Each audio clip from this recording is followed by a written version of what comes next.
Bonjour à tous, c'est Prof et Geek, je suis très heureux de vous retrouver pour une nouvelle vidéo dans laquelle vous allez faire le choix de ma prochaine lecture.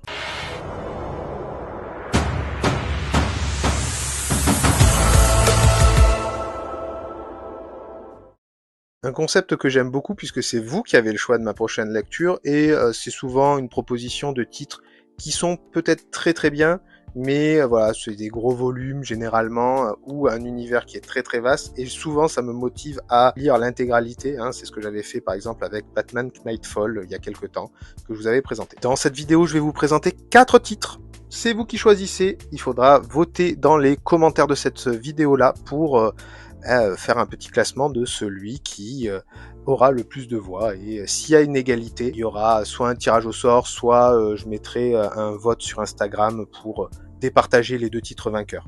Choix numéro 1, un titre Delcourt, le tome 1 d'Invincible. Voilà, il est peut-être temps de se lancer dans une des apparemment meilleures sagas de super-héros de Kirkman, hein, le papa de Walking Dead. Delcourt a relancé il y a quelques années l'apparition d'Invincible en intégrale, en double volume, puisque à la base c'était 25 petits tomes. Et il y a un univers étendu avec les Gardiens du Globe, avec Wolfman que je vous ai présenté il y a pas longtemps, Tech Jacket, etc. C'est peut-être l'occasion de découvrir ça. Je n'ai pas vu la série sur Prime parce que je voulais pas soit me spoiler, soit m'influencer, puisqu'apparemment il y a des différences et que le comic c'est mieux. Si ça vous tente que je lis ça et que je vous le présente, du coup sûrement l'intégralité, c'est-à-dire les 12 volumes, votez pour le numéro 1. Choix numéro 2, toujours chez Delcourt, cette fois-ci on va dans un univers un peu plus sombre avec Spawn. Là c'est l'édition spéciale, hein, plus grande, plus massive. Dedans il y avait des tomes qui n'avaient pas été édités dans les intégrales, puisqu'il y avait des problèmes de droit.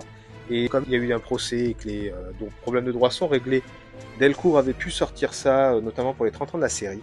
Depuis, ils ont réédité un tome 1 comprenant les épisodes inédits, je vais vous dire ça comme ça, dans lesquels on voit par exemple les super-héros en prison. C'est assez iconique cette image, je l'aime beaucoup. Je l'avais vu moi il y a très longtemps dans les premières éditions de Semic. Donc c'était les tomes type floppy que sortait l'éditeur à ce moment-là. Spawn, c'est un univers que j'aime beaucoup, j'avais lâché depuis très longtemps.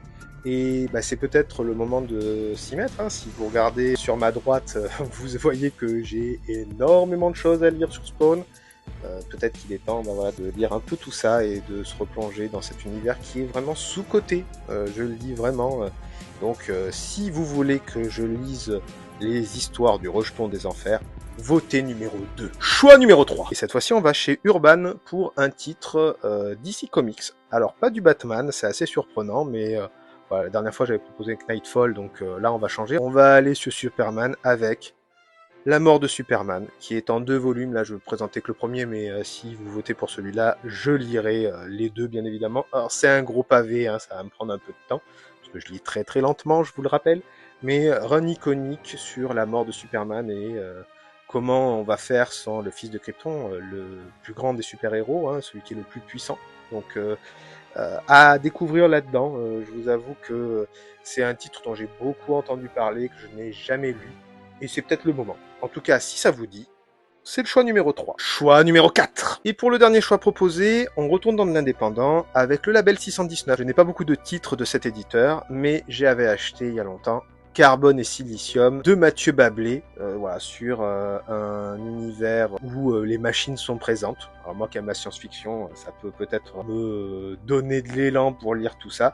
Apparemment, il faut plutôt être dans un bon mood, hein. Ça peut être assez déprimant de voir un peu ce qui est devenu la Terre. C'est mon ami Puppet of Comics qui m'en avait parlé. Je l'avais jamais lu. Il est là à prendre la poussière un peu. Donc voilà, si vous voulez que je le lise, c'est le choix numéro 4. Mathieu Bablé, c'est quelqu'un que j'avais découvert notamment sur Shin Zero, un comics qui avait été édité format manga par le label 619, qui est sur les Kaiju. Je vous avais parlé de Kaiju numéro 8. Ma première lecture sur les Kaiju, c'est pas ce manga-là, c'est le titre de Bablé, Shin Zero, et que j'espère il y aura une suite. Il y a 3 tomes de prévus, il y en a eu que le premier, vivement le 2. Mais ici, on parle de Carbone et Silicium.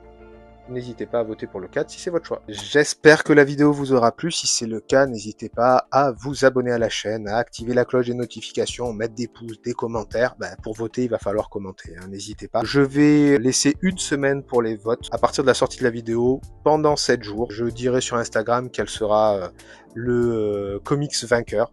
Pareil, je vous l'ai dit, s'il y a une égalité, il y aura un petit sondage sur Instagram et ça sera celui-là qui décidera. Et s'il y a encore une égalité, ça sera pile ou face.